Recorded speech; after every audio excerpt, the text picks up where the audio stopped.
Hello. So today is my 10-year anniversary with my wife, and I figured it would be fun to share a sort of interview that I did with my wife for the Patreon a couple months ago, and I thought it was a fun video. And yeah, this is the first time that my wife will be on the main channel, and figured why not? Hopefully, this is just a little peek into our life and the way that we operate and interact together. And yeah. If you want more videos like this, consider joining the Patreon. Link is in the description below. I do a lot of stuff with my family over there on the videos, and yeah, it's a great time. I think you'd enjoy it. Either way, I love my wife, and I'm glad that we could have 10 years together and that she lets me do silly stuff like this channel. So I appreciate you all. Enjoy the video.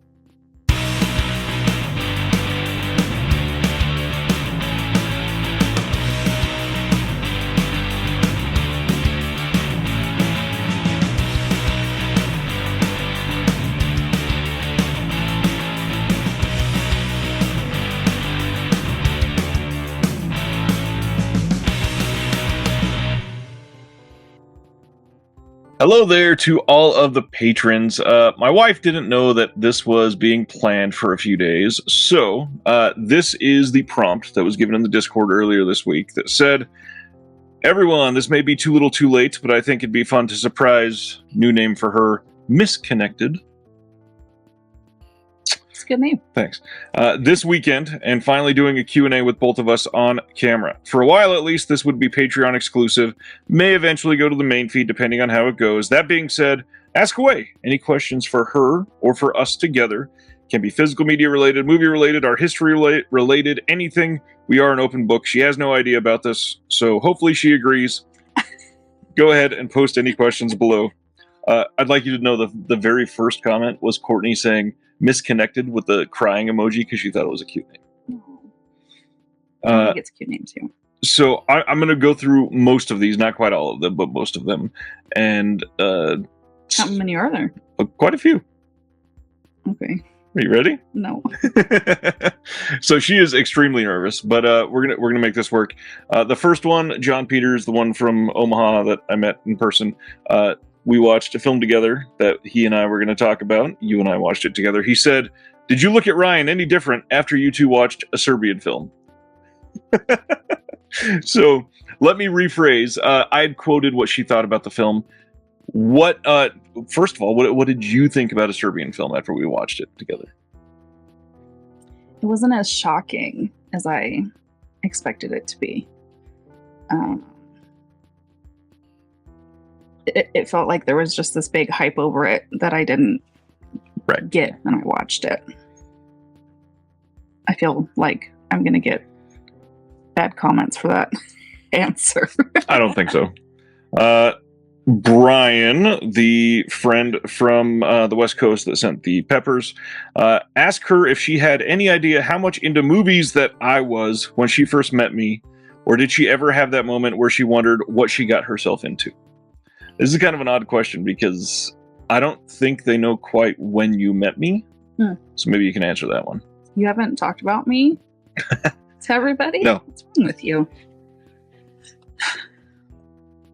Well, when we first started living together, you had like a couple small black bookshelves. And at the time, I thought that was a lot. And now you have this whole room. And I mean, it's never complete. It's never organized. It's organized. I mean, but until you open the closet door. Yeah. You just have a lot, but I'm supportive of your hobby, and we'll get to that in just a second. Okay. But I mean, the first question was when you first met me, not when we first lived together. So what about when you first met me? It didn't seem like you talked about movies so much. Why? How old were we is what I'm getting at. Oh, when we first met. Yes. What? I've said that 4 times, I think. 12 and 14.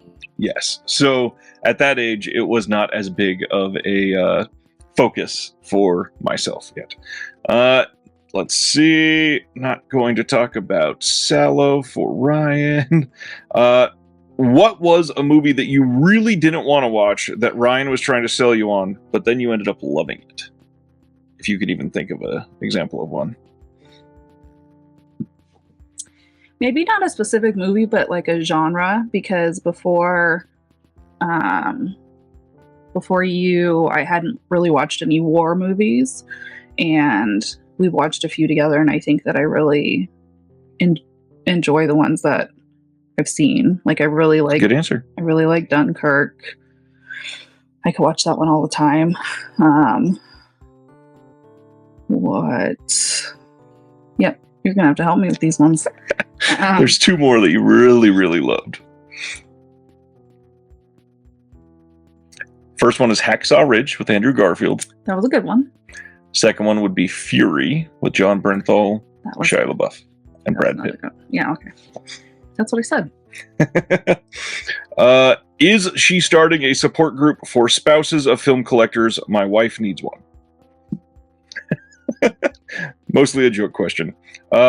If you had the afternoon to watch a film together without the kids, what are your top together films? Like, is there a certain movie that you would gravitate to? I'm going to guess the answer is no, because we kind of just always watch new movies. But is there a genre that you usually would go towards to watch with me specifically? Horror. I think if we had an entire day, and especially now that they've made an announcement for it, I would want to watch Saw all over again with you. I am so excited for the next one. Some good ones. What are some of your personal favorite movies?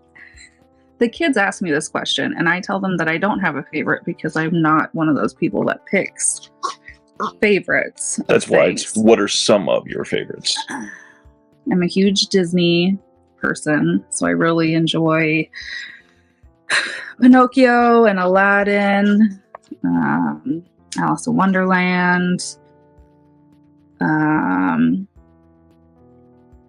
Like we just talked about, the Saw series. I know that's like a crazy segue from Disney to Saw, but yeah, you know. I'm one of those Harry Potter people that can watch it anytime that it's on TV. Yeah, I'm not picky. Sometimes I don't like to read. I don't like watching foreign films all the time, but I'm not too picky.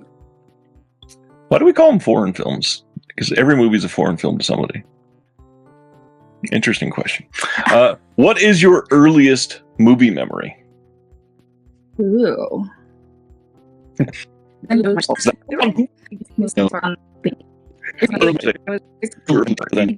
Don't know. In other words, she has memory problems, actually. So that's probably difficult for her to answer. This one is a long one. A name that you've probably heard quite a few times, Foo for Thought. Sean, friend of the channel, he said a few questions. You can pick whichever ones you like. Is there one movie in Ryan's collection that makes you raise an eyebrow? A disturbing horror title, a Peakorama title, a film that's just utterly terrible? The John Wayne Gacy. Oh, but see, that's the thing. You were even open to watching that. What he's getting at is there any movie in my collection that you look at and go, fuck, like, why does he own this? Not that we, obviously, knowing what that movie was, you're like, why did somebody make that? But I don't think there's probably, and I don't think you judge any of the titles is what I'm getting at. I've questioned some of the erotic ones, but questioned how? Just eyebrow raising, like the question mentioned, because some of the titles are interesting. Like what? I have not looked at your stuff in a very long time. So, I mean, I could go over there because I know where they are and I could pick one out. We might hear back from that in just a couple minutes. But I think that as a collector, I mean, you're going to collect. It's not just going to be one genre or type of movie. You have everything. Good answer. Have you ever introduced me to a film that I liked? Probably not. You have. I can think of one very specific example of a movie that you loved that I had never seen. That when I liked, that when you showed it to me, I went, "Yeah, that was decent." How long ago was this? More than 3 weeks, so you probably don't remember it. You must be talking about Passion of the Christ. No, That was a childhood joke. obviously. Fear with Mark Wahlberg. I didn't know you liked it. I mean, I didn't love it, but it was decent. I mean, it's one of Mark Wahlberg's best movies, but that's not saying a whole lot. Next, this is what we were just talking about. Do you deep down want the collection to be reduced, or are you a firm supporter of Ryan's physical media obsession? I'm supportive. There's no reason for me to feel like you need to downsize. I mean, every time you talk about selling or trading, I get like, don't do that. But it's what you enjoy. So I'm fine with that. Hopefully you actually remember the answer to this one, because the real answer is pretty funny. What was the first movie that we watched together? Major Pain. Of course I remember that. Good. Now explain the context. It was for Valentine's Day. We had just started dating, as kids date when they're 12 and 14. Yeah. I don't know why the movie was picked, but we sat on your bed in your room that was in the garage. And my parents sucked. Those were the old Christian days where we had to sit on the edge of the bed and not touch each other. No purpling? No purpling. God. Oh, Jesus. Some fun ones. Question number 6 from him. I did skip one because we had already answered it earlier. For both of us, would you support your children if they got obsessive about physical media, or would you teach them to curb their love a little bit?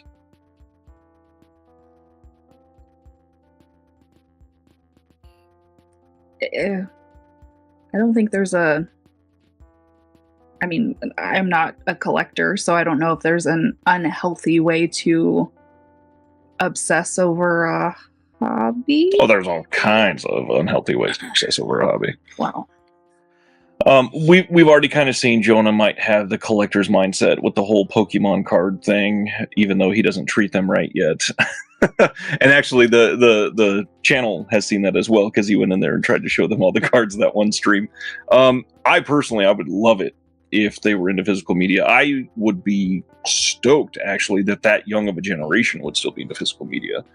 I would completely support it. Yeah, with everything being so electronic focused and YouTube, and our kids are addicted to YouTube. Very true. This one's gonna be funny. I can't wait to hear what you say. For both of you, you can only keep one: Ryan's love for movies or Ryan's ability to cook. What do you choose?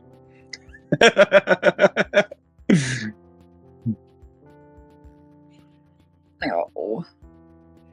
One is for you and one is for me, but you also enjoy food, and I think I'm gonna have to say food, because I think you are equally proud when you make a good meal and you enjoy that other people enjoy it. So I'm gonna stick with that. I'd pick a different answer, but yeah. Well, there were only 2. Yeah, I would pick the other one. There's too much I have gleaned from loving movies, so I would go with that one, even though cooking is good sometimes. Now, one that we haven't talked about yet, but this is the best public forum to do it. For both of us, what should our kids' first R-rated movie be?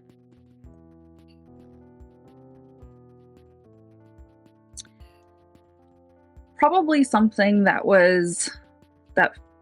seemed R-rated when we were kids, but wouldn't be R-rated now. My answer would actually still be R-rated, but it would only be because of a 3-second scene. My answer would be Halloween, because it's the exact same thing that I experienced, and I don't think nowadays, and this is going to sound like we're terrible parents, but we're not, but the stuff that both of our kids have seen on YouTube, like kids YouTube has gotten weird, like Thomas the Tank Engine with bloody eyes and stuff like that. And believe it or not, that's our youngest kid. And he like really enjoys the creepy stuff. He's got Five Nights at Freddy's stuff and Huggy Wuggy or whatever it's called. Is that what it's called? Huggy Wuggy and something Pug-a-Pillar. Yeah, PJ Pug-a-Pillar. That's it.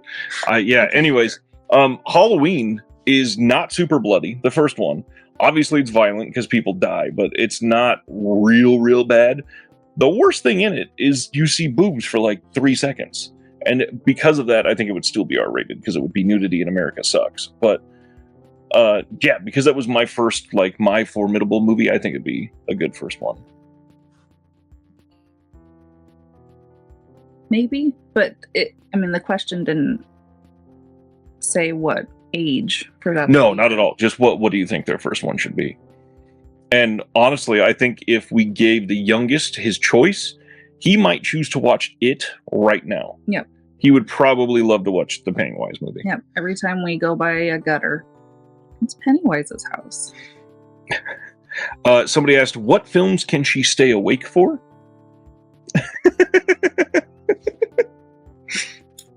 So you guys obviously have heard that I fall asleep during movies. I'm really into crime, drama, murder type stuff. Psychological thrillers. Yeah. So I try to get invested in those kinds of stories, and because I like to know how it finishes. So hard not to say that's what she said. But I just said it. So, yep, lost my train of thought. Woo! Oh, psychological thrillers. Yeah, because I want to see how it ends. I am more likely to stay awake for something like that.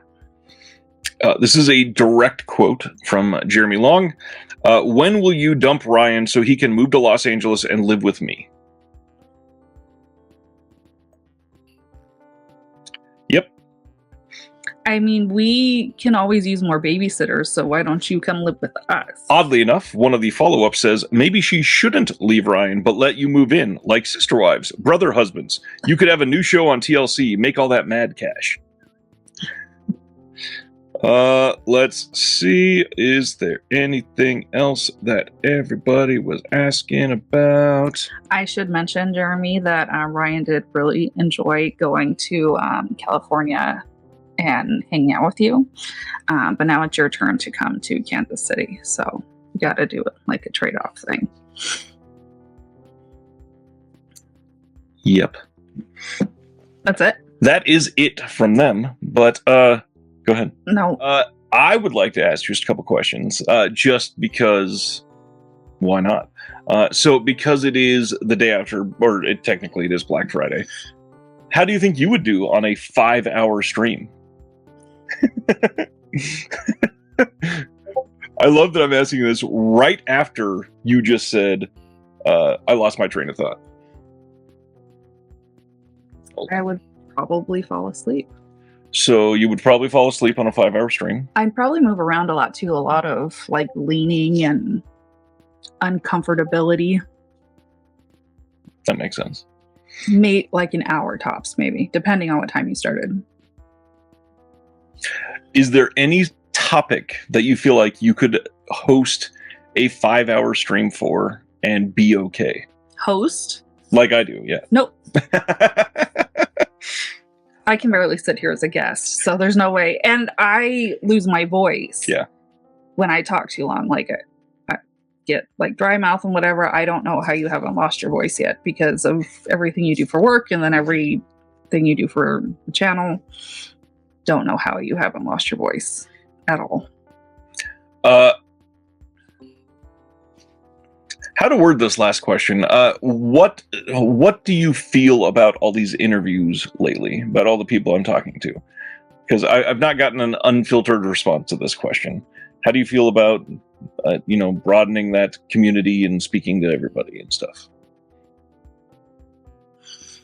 I'm excited for you because I like to see the excitement on your face when you get a message that you weren't expecting. An email from somebody that you're like, oh, I like messaged them an hour ago and they're already getting back to me. And I just like seeing you enjoy.